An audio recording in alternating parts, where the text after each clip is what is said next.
Hello everybody, this is Hammer Striker here.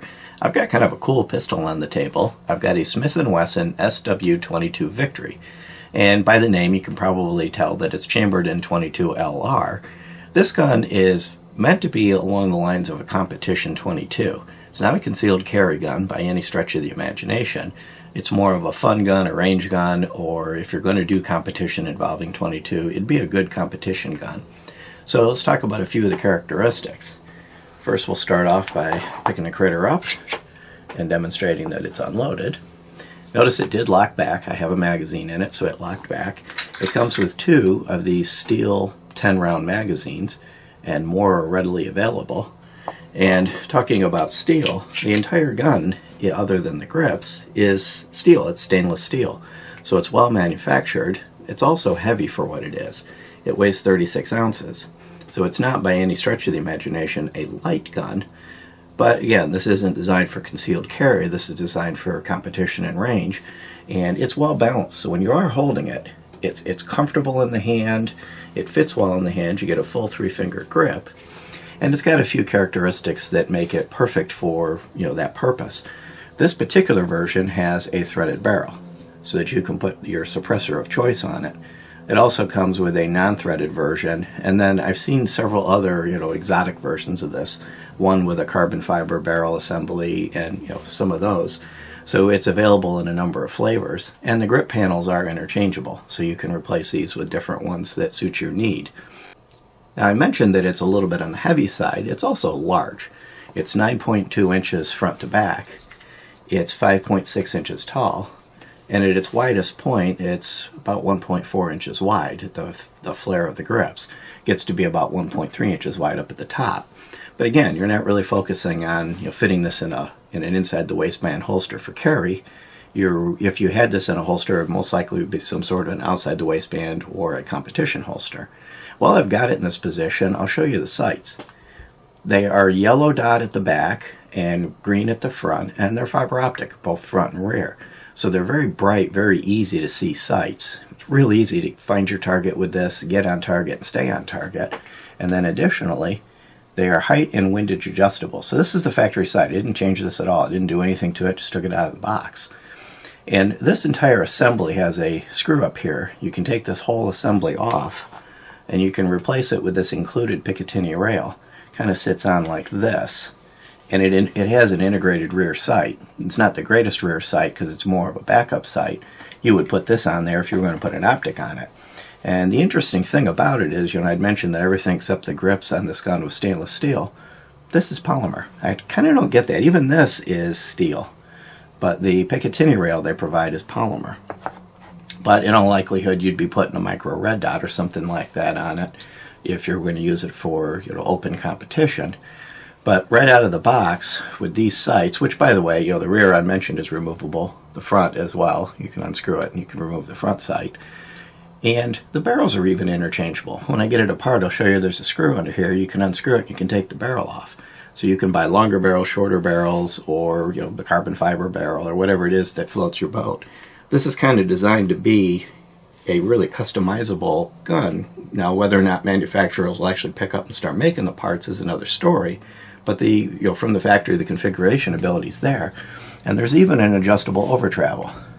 You kind of see in the trigger where there's a hole in it, and you put an Allen wrench in there and you can adjust this screw and adjust the over travel. And we did find that this has a quite nice trigger. When we had it at the range, it was very enjoyable and a very nice trigger. From a safety perspective, the gun's a little bit light on safeties. It does have the thumb safety right here, which only will operate if the gun is cocked. And I had it in safe. That's safe. That's fire. And one thing we did run into with this is if you've got larger hands, Hammer has larger hands, your thumb is likely to accidentally hit it and put it in the safe position. If you've got average size hands, then that's not going to be a problem. It is easy to operate in either direction with your thumb, regardless of the size of your hands. But if you've got larger hands and your thumb's all the way up here, you may want to be a little more careful how you set that thumb so that you're not actually turning the safety on. It doesn't have internal drop safeties or any of that type of thing, which for a competition gun is okay. This isn't designed as a carry gun. But if you were going to use it for home defense or that type of thing, you'd want to kind of consider the safety footprint of it. You're more likely to drop it, and waking up in the middle of the night trying to grab it off a nightstand than you would in a true competition scenario. But of course, 22 itself isn't really the best choice for home defense. You'd be more likely to want to look at something more competent like a 9mm. This is more competition and fun, and that it does very, very well. Now, one thing, before I started filming, I neglected to pick up some snap caps. This is a 22, so you can't dry fire it. So I'm going to set the thing down and pick up some snap caps and come back so I can demonstrate the trigger. Well, I've got my snap caps, so I've got the magazine loaded with a handful of them. But while I'm doing this is also a good opportunity to show you why most 22s can't be dry fired. So this snap cap has been hit a few times, and you see the significant divot that the firing pin puts on the edge of the round. But if you take it, if I take one of these snap caps out and compare the round, kind of cover it with the round, you'll see that the round is kind of coming into the edge of that divot. Well, if this were the chamber, the edge of the chamber would be along that divot.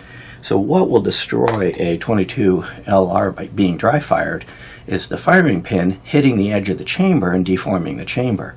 That's usually what destroys a 22 that's been dry fired. Now you may say, hey, I've got a Ruger Mark series and I dry fire it all the time. Do I have a problem? No, a few of them are specifically designed with over travel stops, and they're designed to ensure that the firing pin doesn't hit the edge of the chamber as long as that stop is in there. And the Ruger Mark series is one of them. There's a little pin in there that ensures the firing pin travels only the exact amount necessary to just hit the lip of the cartridge and be not able to hit the chamber. But as a general rule, you don't dry fire 22s. So I'm going to chamber one of these. Now the chamber is kind of interesting. You pull back on this little bolt, kind of like a Ruger Mark series, and it chambers around, and even the bolt is stainless steel. So now I have a round chambered and I can safely pull the trigger on this. That's it. I just went to take the take-up off and I fired it. The firing on this, the trigger, is so amazingly short. So I'm going to do that again. A little bit of take-up, and just the lightest, cleanest, crisp break. And of course, if you have the over travel set from the factory, this one was set just right. Otherwise, if you can adjust that. There's the reset, and you're right on the wall, and then break again. Just a really awesome competition trigger. It's definitely, when you put your finger on the trigger, you better be ready to fire, because the difference between finger on the trigger and firing is fractions of an inch. That is one of the more impressive features of this firearm, is that really, really cool trigger. So here are these snap caps. The next thing we're going to do is we're going to disassemble this thing. And disassembly on it's actually quite easy. One of the things I'm going to do is I'm going to put the safety on, because it does have an integral hammer. You'll see it when I get it apart, and I don't want to accidentally pull the trigger and slam the hammer up against the frame. Now, I don't tend to like disassembly that requires tools. So, this is probably the only negative on this gun, is the tool is required. It comes with a hex wrench, and you're going to take this little bolt out. Now, at least it's steel into steel, so unlike a lot of them where you have a bolt that goes into an alloy receiver, it's less likely to strip. But we set it upside down, put the wrench in it. It's a little difficult to do when I'm not looking at it directly. I'm trying to show you guys. And then unscrew it. Now this screw has been identified as one of the weak spots on it. There's a couple companies that make replacements for the screw, and if you have a problem with the the head stripping out or something like that, you can replace it. But once you've done that, it comes apart. So it's a minor negative, but happily this isn't a gun you're likely to be in a competition situation, or like an actual battle. You might be at a competition, and of course you can have all your tools with you and you got all day to fix it. But you're unlikely to be in a battle scenario with this, so it's not like that's a big deal. And it is fairly simple. One screw, out it comes. Here's the screw that allows you to remove the bolt, to separate the barrel from the receiver to swap out the barrels if needed. There's no reason to do anything with that for normal field stripping cleaning. So don't be constantly taking that apart. Just if you wanted to change the barrel, you could. But now that you've got this, you can pull the bolt out And you'll see the recoil spring up in there. Everything's well machined, clean. It's a well done gun. And then this is actually quite simple. There's really not a whole lot going on in there. You'll see the ejector kind of in a corner. Be aware of that ejector. When you're cleaning it, it does like to bite fingers. So when you're in there, with a cleaning cloth or whatever, you're possible to get bit. So let me turn it around where you can see the chamber. In case you couldn't see the ejector before, turn it around. It's right there. There's the ejector. And it is welded on little spot welds, so hopefully you don't damage it. If you do, you'll end up having to break the welds. And there are some aftermarket replacements that are meant to be more durable. I'm not aware of those failing repeatedly. It doesn't seem to be a weak spot, but if it did get damaged, that'd be one thing you'd have to remove with a spot weld. Remove the weld. Show you down the chamber and the feed ramp. It's well machined. It's smooth. The feed ramp on this is a little bit steep, but not bad, and we did find this will feed everything we fed it. There's a little bit of dirt in there. It's a little hard to get in there directly because there's a couple of things in the way, and it's a small opening. I got to clean that a little bit better before I take it out next time. And I'll show you down the barrel. It's conventional rifling. The barrel is 5.5 inches long, and it's even got a bit of a crown.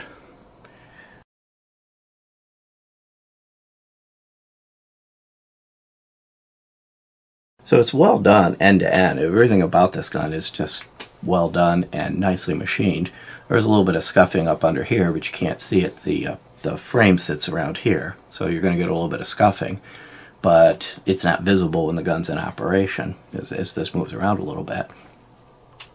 To reassemble it is as easy as disassembling it. But before I do that, I'll put the bolt back in, but I'll set this down. I'm going to show you the frame before I reassemble it. There's really not a whole lot to the frame. Here's the internal hammer. There's a recoil buffer at the back, and there is a little hex screw that if the recoil buffer gets worn out, you can replace it. There's no rails or anything in here. The bolt and everything runs completely inside of the slide, so the frame is just there for you to be able to hold onto it and hold the magazine.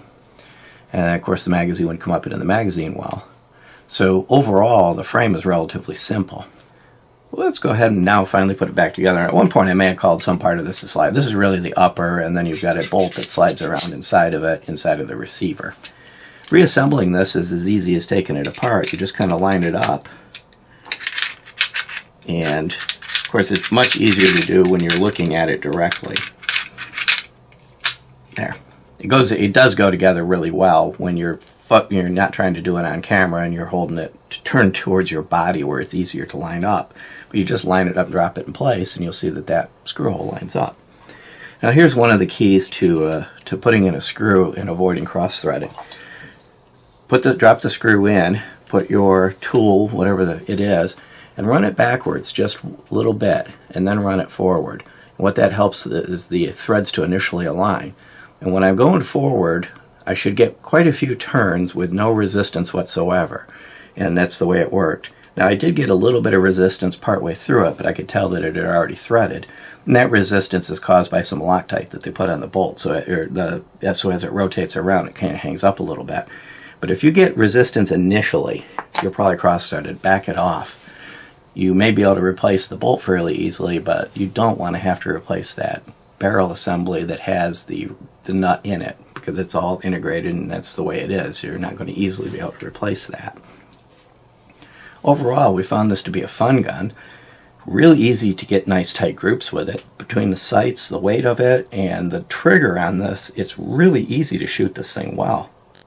With an MSRP between $400 and $450, depending on which variant you get, and a street price between $300 and $350, this one was right around $350, you really can't go wrong with this thing. It's just reliable, fun to shoot, easy to shoot well, and actually relatively inexpensive.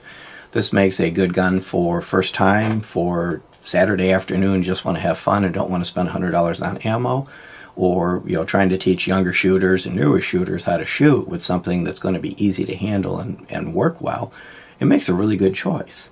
Beyond that, if you like our videos, please give us a thumbs up. We thank our Patreon and YouTube subscribers for supporting the channel, and have a great day. Thank you.